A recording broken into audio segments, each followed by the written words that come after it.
Merry Christmas, everyone, from my home to yours.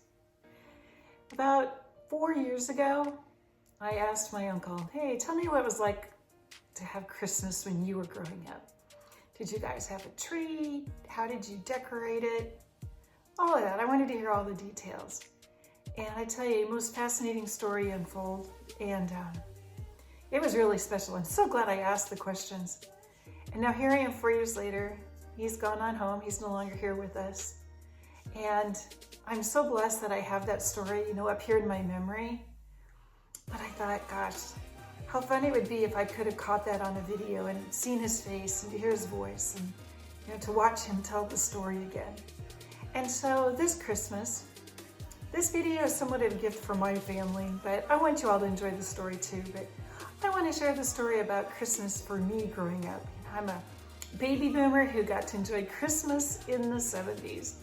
And I really love that YouTube can be a place where I can record these stories for my family so that someday when they're my age, they'll have my face and my voice sharing the story with them.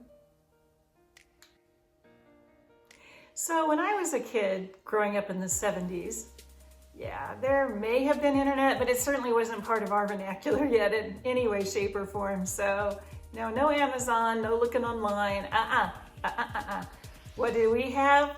We had the wish book.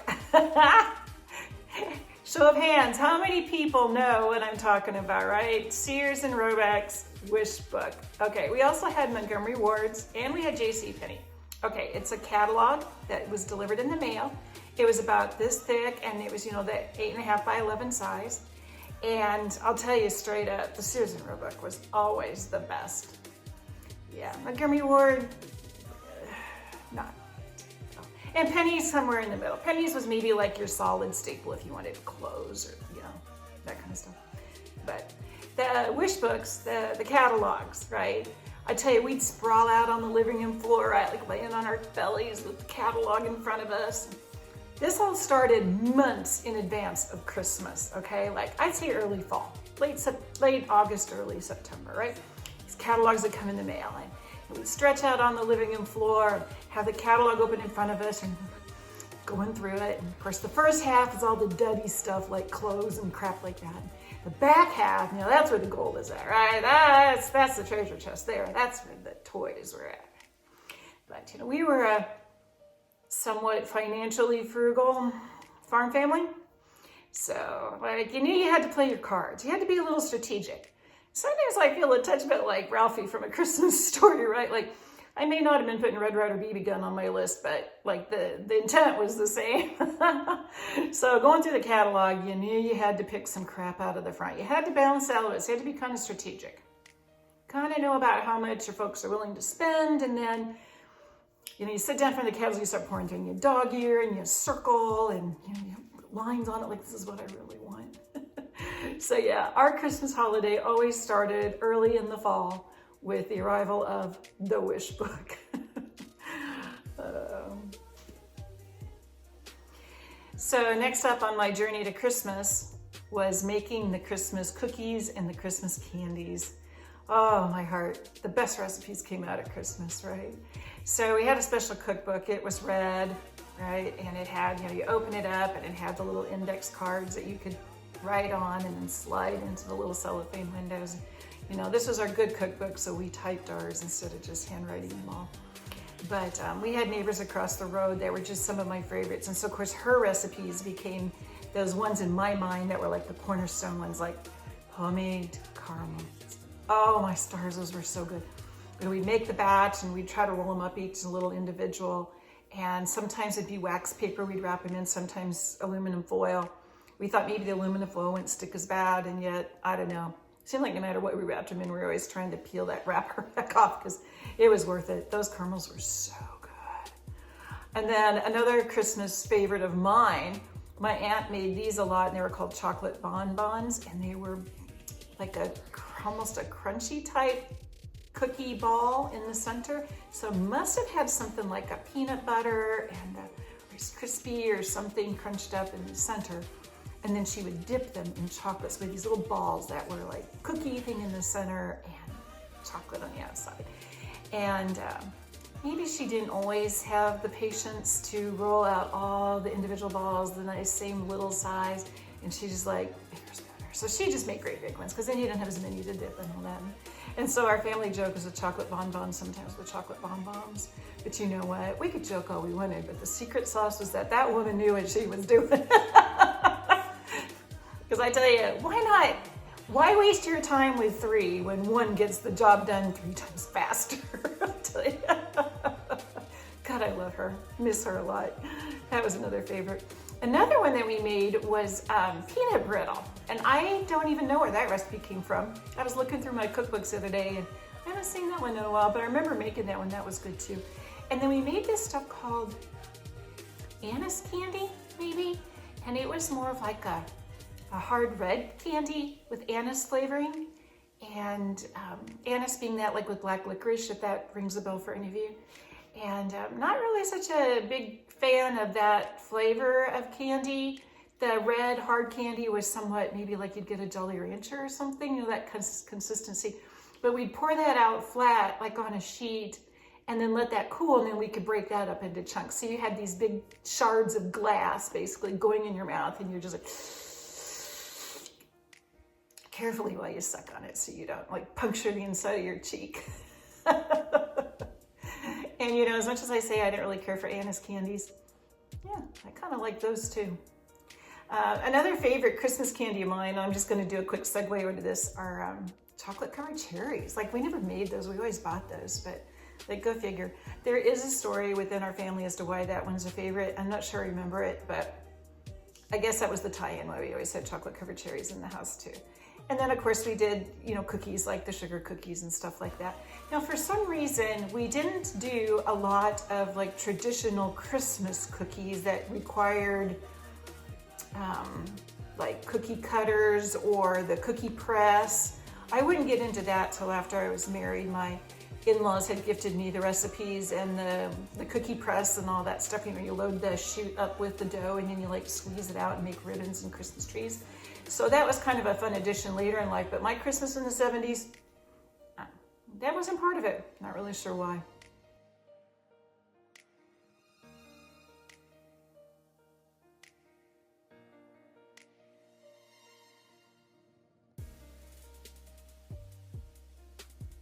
All right, so Christmas is drawing near and now it's time to decorate. Yeah, decorate. Let's start with the Christmas tree. You know, I have a memory of being a very small child and going with my grandfather, and there were other adults there too. So I don't know if it was my mom and dad, but I just remember my grandfather particularly. And we drove a ways, like through the town that was nearby, but then we kept going beyond that. It seemed like we drove quite a while and we got to a Christmas tree farm. I remember walking up and down the rows of Christmas trees and then, you know, figuring out which one we wanted and cutting it and bringing it back and having them wrap it and stuff and bring it home. I don't remember what happened to it after that. So I don't know if maybe that was a tree for my grandparents' house and I just got to tag along. I don't know. I asked my mom about it. She kind of didn't remember either. So in our house, when I was real little, so this would have been Christmas in the 60s even, right? Remember those little mid-century mud trees, the silver trees that are like all silver tinsel-y stuff? And yeah, we didn't have those. Apparently somebody, like my grandparents, did have one of those. And eventually, for whatever reason, the tree got thrown away, but it still had the light wheel. Because it was like all silver and it had this light wheel at the bottom that would spin around the colors. And so the colors would be radiating in the tree, you know. Very space age, like, you know, in honor of getting ready to send man to the moon and all of that. And I recently heard a story, I don't know if it's true or not, but maybe with the advent of Charlie Brown Christmas on TV in the late 60s, that the whole silver tree kind of went by the wayside quickly and then the big green Christmas tree kind of became more popular again. Not sure, but it's kind of a cute story. So we'll go with it. So anyway, my folks never had the silver tinsel tree, but they did, I guess my grandparents did, so they inherited the light wheel one year, but I kind of don't remember the light wheel going real far. I think none of us were all that hammered by it. So when I was a little kid growing up though, we had a couple of big Christmas trees. And one of the things I really remember, and mind you, I'm just a little toddler tyke, right? Christmas in the 60s. My mom bought the Hershey Kisses. And she put the little Christmas ornament hanger into each one of those and hung them on the tree as part of the decor. And then if we were good, well, if I was good, she'd give me permission to go up to the tree and pull off a piece of candy as my reward. And I tell you, as a little girl, that was just the best. Now, we weren't so poor that we couldn't have candy, but I don't remember having a lot of candy. And my mom would bake cakes, bake cookies, that kind of thing. But so it wasn't like we were without sweet treats, but I just don't remember buying much candy from the store. So that was really a big treat. But then when I was maybe about 6 or so, we moved to a new residence. And from there on out, I only remember one Christmas tree. And we went out to a pasture north of the place, and we cut one of the cedar trees out of the pasture and brought that in and had a Christmas tree there. And I remember we decorated it with the multicolor lights, and you know, now everything's LED, but back in the day, you know, one burns out, they all burn out. So you're like going through trying to figure out, so yeah. Well, I tell you, there's some things in my childhood I don't miss, and those daggum light strings is one of them. So we decorated the multicolored lights. I remember at that stage of my life, it was really popular to make these paper ring chains. We take sheets of construction paper, like red and green, and cut them into strips. And then you'd like glue it into a ring, and then you'd glue the next one into that, and you'd make rings. But for whatever reason, that stayed a school project and never came home. We didn't do that. We might have strung popcorn, kind of don't remember. But I do remember we had the bell ornaments, kind of like what you see back here, only they were just, you know, bright reflective red and green. And then we had tinsel that was just tiny, tiny strings of like silver foily stuff. And you'd throw the tinsel on the tree. I remember the tinsel. Oh, what a mess, didn't really care for it. But it was really special having that tree, because here's our family story with Christmas trees. Remember I said at the beginning about my uncle sharing about his Christmas? He was the younger brother to my dad. And when they were growing up here in this part of the rural landscape, there weren't any trees, which is almost inconceivable to me now. But, you know, over the generation of my parents, a lot of trees have been planted in this community, and Mother Nature is caught and it's taking off. And now we have quite an abundance of trees. So it's hard for me to picture the landscape here without. I've seen photos and it's surreal. But he just said we didn't have any trees to cut. So we didn't have Christmas trees. I think at one point they might have started going out to the field, and if there was like a cedar tree out there, they might cut a branch. Because I asked him, like, did you have a tree? What did you decorate it with? Did you string popcorn? You know, that kind of thing. And he was like, we didn't have trees. So I bring all that up because my dad then, as a young man, was drafted into the military. And his first Christmas away from home was up in the Pacific Northwest at a base there. And so he goes from a home where there's no Christmas trees. And now he's far away from home in a land that is just studded with real life Christmas trees. And it's very cold, it's very rainy. I've lived up in the Pacific Northwest, and if you're not used to it, it does take a bit to acclimate. And he would tell about how they would have the PA system on the base there, and it would play the Christmas carols. And there's not a huge big selection, and you know, this is back in the 50s, so it wasn't like today where we've got every variation of it available, you know, on Spotify. And so they would just play them on a loop. And he said by the time that, you know, the Christmas season was over, the combination of being homesick, being physically miserable with the temperatures, and then hearing that on autoplay all the time, he didn't want any Christmas trees, he didn't want any Christmas carols. It was just, it's kind of crazy to me that things that service people come home from the war and the things that stick with them. And that was one that stuck with my father. You know, there's a lot of stories within our family, so please don't take that one out of context, just understand it for what it is. But it was one of the things we grew up knowing, like, just be gentle with Dad at Christmas time. He doesn't come with all the great memories like a lot of other people do. So what we did instead, my mom put up a card table and she opened up the family Bible. My dad cut a wedge from a tree trunk, like on an angle, and that was our Bible holder. And then she would go out to some of the cedar trees and she'd cut a couple branches and she'd put that around the Bible and bring in a poinsettia. We always had a poinsettia. And then all the packages could go underneath the table then for Christmas Eve. And that's how we decorated each year. We had a few other decorations. We had like a small box of decor. One was an old Santa, like cardboard, that like just kind of a cutout. and it had a little paper stand on the back. And she said, my mom says her grandpa gave that to her when she first started teaching in the 50s, saying, here, you can decorate your classroom with this. Okay, one little piece of cardboard, you go decorate your classroom. And I remember I had this velveteen deer, right? It's about yay big, and it had these really long legs on it. And I had played with it enough that the velveteen was kind of rubbing off, but I guess that was Rudolph. But we didn't really decorate much. The house was small enough and that living room was small enough that by the time we put that table up with the poinsettia, that really was, you know, kind of decor appropriate for the size of that room. You know, I understand that our house was just, that's the way it was here. You know, I know of other people's homes that had, you know, much more of a wide open, like living concept. And so for them to have, you know, like the tinsel tree and a lot more decor around the room would have looked appropriate. I'm just saying our house was a little bit smaller farmhouse, and that living room was a little rectangle box. And by the time we put that up, it was great plenty. One of the things though that we did do as decor, it came along some point that it was kind of the fad, crafty thing to do ceramics. Drive into town, there's a little ceramic shop. You could pick the pieces off of the shelf, and they weren't painted yet, and they weren't thrown through the kiln yet or fired through the kiln. And so you could do that as, you know, like we might have paint parties now, or you paint signs and stuff. This year you went to the shop, you picked your little piece of pottery off the shelf, and then you could paint it and they would fire it for you. And so instead of doing something more traditional like a little vase or a cup, my mom decided instead that she was going to do something for Christmas. So I thought it'd be fun to do a little bit of an unboxing here with you guys and show you this. Let's see if I can find some of these pieces in here.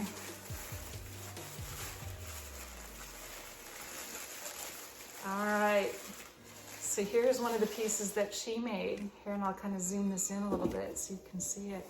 Isn't that pretty? She did a whole little nativity set. I'm gonna pull some more of this out just so you can see it too. I just love that soft shade of blue. It's almost like a milky blue, like a little bit of white mixed in there.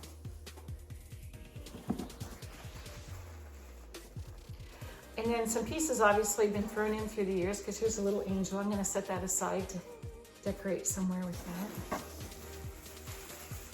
Let's see what else we have. Oh, one of the rich men. You know, a good story always has somebody that shows up with the good stuff.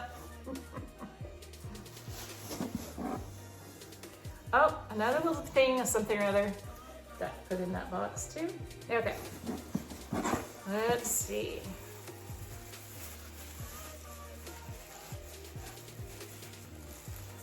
All right, I'm guessing this is a shepherd.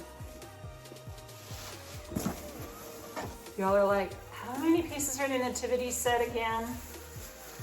I have to tell you though, this was really special to me. I just really honor the fact that my mom, this looks like Mother Mary.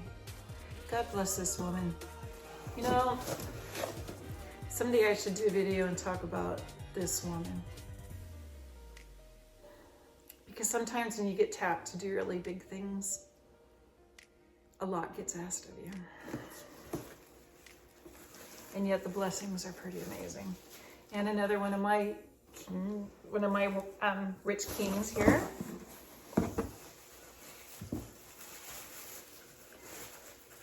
And look at this, got a shepherd with a little baby sheep in there. How cute is that, huh? So like I say, one of the things I loved that my mom did was I loved that she did this all with just one solid color. You know, it just was so not done at the time. Like, I think anybody else that was thinking of doing this as a craft would have been like, you know, like, here's the little donkey. Well, we need to paint him brown and put little eyes on him. Whoa, I just dropped the donkey on the floor. Sorry. He's okay. Don't call the animal people. He's okay. Right. Oh, and then here's a little lamb. But, you know, I think they would have tried to, like, do everything like the robes in bright colors and the animals in all of their colors. And I just always was so enthralled with my mom's creativity. And I guess I wanted to give an honorable mention or a shout out. Here's another one that I think probably is shepherds. I know at some point one of these is going to be Joseph, and I'll figure it all out closer in. I'm waiting to dig down to the star of the show. I'm missing the star of the show. My aunt, you know, the one that made those really good Christmas cookies, she went along and did this also. And she ended up painting a set like it. Like here's one of the Rich Kings. She ended up painting a set just like this. And I kind of didn't remember that, right? And so I think it was last year at Christmas. I've been attending the church that my aunt and uncle used to go to, right? And I go to use the restroom, and I walk in the door and I go, oh, because there's the nativity set. Like, I hadn't seen our family's nativity set in a long time, and I see it sitting there, and I was like, I couldn't believe it. So of course I go and I grab my mom, and I said, Mom, I need to show you something. And so I take her in to show her, and she goes, oh yeah, she made a set too. Isn't that cool? And I'm sure she donated it to the church. Oh, look at this candle. So here I am. This is a nativity set that I'm just totally in love with. And not only now do I have a set here for my house, but I have a set when I go to church, and I can see that set there. I just think that's really cool. All right, here's another one of my little shepherds. Still looking for the star of the show. Oh, man, oh, man. Now, I have a little visitor here on the ground. I'm going to show you just real quick. Come here. Come on, I want you to say hi to everybody. See, I have a little helper. Okay. Yeah, she's all like, hey, something fun's going down. And, oh, so, yeah, I got the 3 kings. Oh, you know what? Oh, that's kind of funny.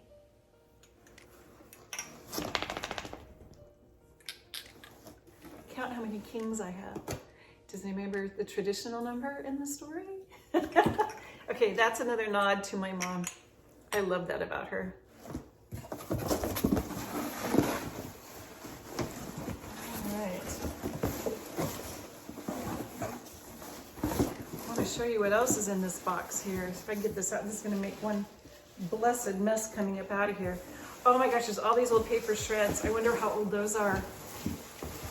Okay, well, I'll tell you what, I don't have the patience of Job to put them all back together and find out.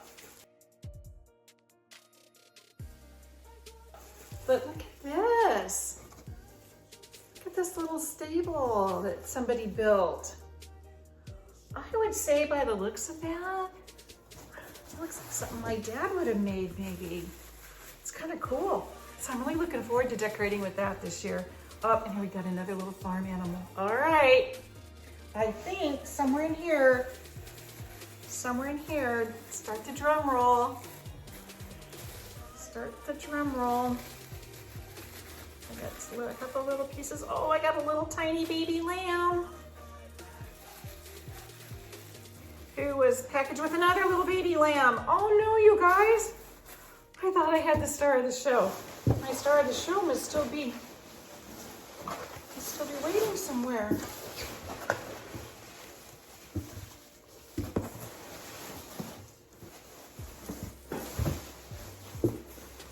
Oh, okay, things fell to the bottom. I said drum roll before, we'll see. Maybe we shouldn't have been so quick to do our drum roll, huh? Let me see what's in these last two. I bet this is another, oh my stars. Another king. Okay, I might want to double check the set at church and make sure we're not short any kings, because now I'm up to... All right, drum roll. It's baby Jesus. Oh, this is the best part of the Christmas story right here, right here. Baby Jesus coming to earth to be our Savior. Yes. So that's a little piece of my family's history right there. From Christmas in the 70s, we have an amazing little nativity set.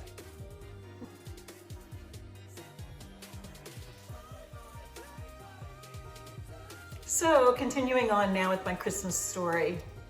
It gets to be Christmas Eve, and our church every year would have a Christmas Eve program, and it would be all of us kids in the church, and we'd get up grade by grade and we would do our part of the Christmas program, which was usually like songs and Bible verses and things like that. And that was always a big deal. When I was real small, like Christmas in the 60s, I am by nature a very shy, introverted person, and it really manifested itself when I was a real little tyke. And my mom shares a story that one year I was so nervous about getting up on stage and doing my, singing with my classmates that I literally became ill, and she had to call the Sunday school department and say, sorry, we'll have her with us tonight, but she won't be coming up on stage. And, once I found out that I was not going to be going up there, things started letting up. So fortunately, as Christmas into the 70s rolled around, I don't remember that so much. I do remember the pressure though, like don't screw up. Like if you get one of those verses and you're up there at the speaking part. So we'd just go into that, we'd wear our Christmas best and we'd do our program. And for me, the highlight of the program was always when you finish that Christmas service with Silent Night and you do the candle lighting, when they start like a couple candles at the front and then everybody's like lighting their candles off of that. And so it starts out one little light, the little light of baby Jesus. And it just, that light starts to spread throughout the whole big open sanctuary room. And you're playing this beautiful music. And I have to tell you, I just love Silent Night. It's just one of my most favorite Christmas carols. I have grown up hearing it in German because of my mom's side of the family being German.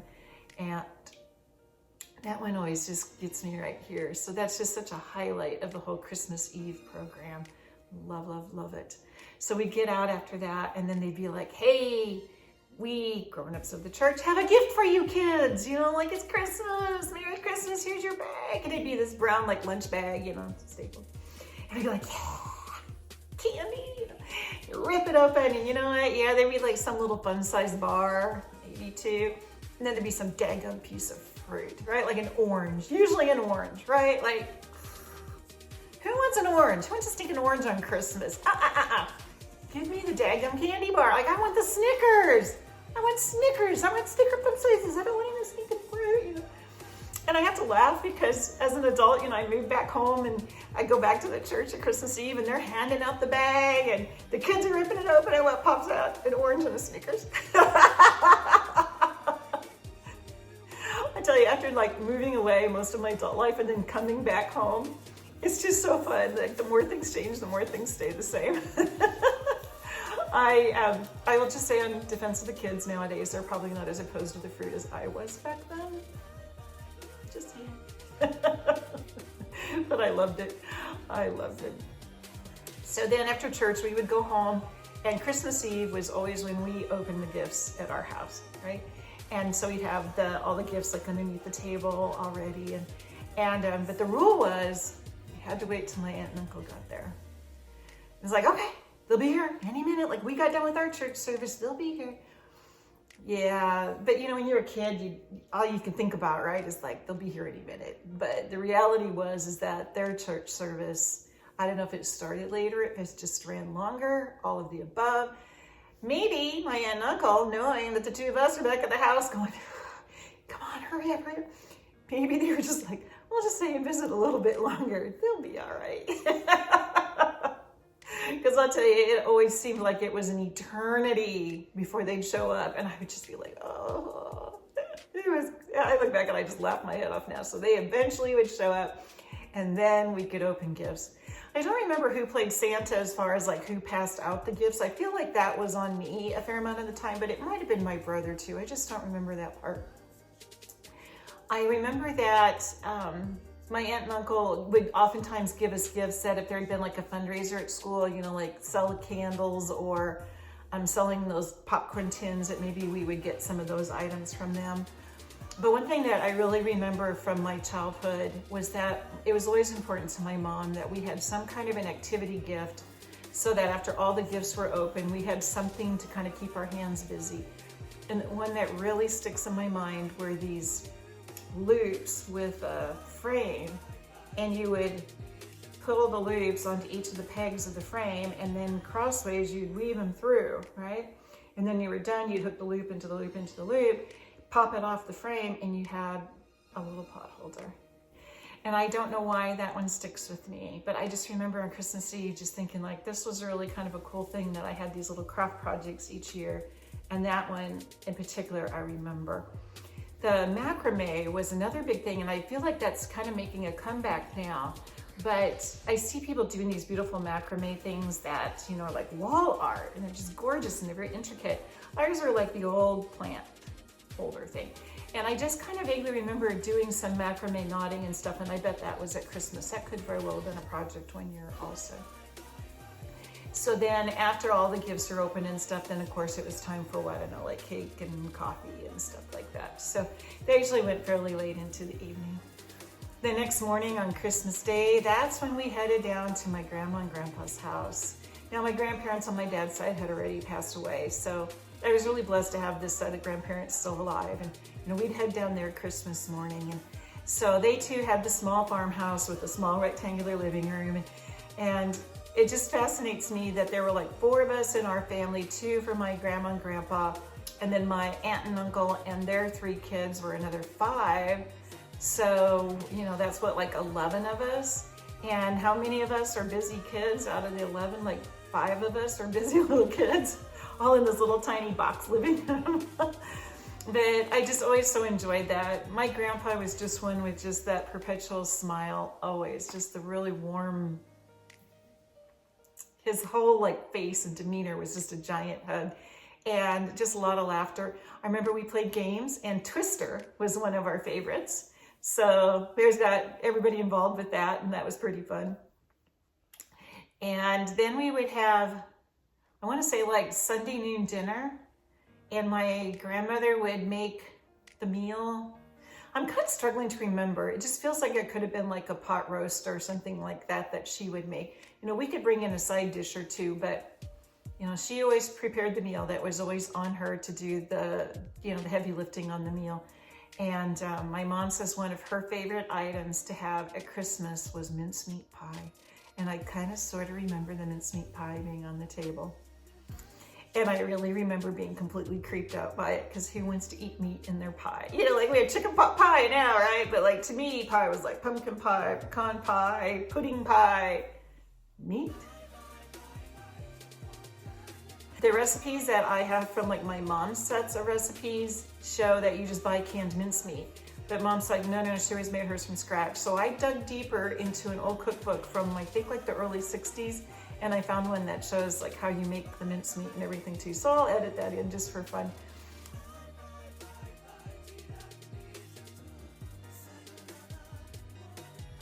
But then of course we would have time to open the gifts and enjoy all of that. Then in the evening, my grandparents would then come back out to our place so that my brother and I could show off our gifts. And that was always kind of fun, kind of reliving it a second time out by getting to show it to my grandma and grandpa. And so that's my Christmas of the 70s. You know, it was much smaller scale, much more quiet, and yet it wasn't. It was larger than life. And I really honor my mom and dad for making it special, and for all the love, and for their provision each year to make sure that we had some gifts under the tree. And yes, you know, we got a lot of clothes and stuff like that too. But you know what?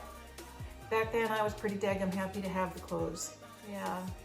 You know, it just, times were different then, and we were always grateful for what we had, as we are now. And so with that, thank you for watching if you watched this far. And for my future family that's going to watch this, I hope you enjoyed hearing a little bit about my Christmas growing up.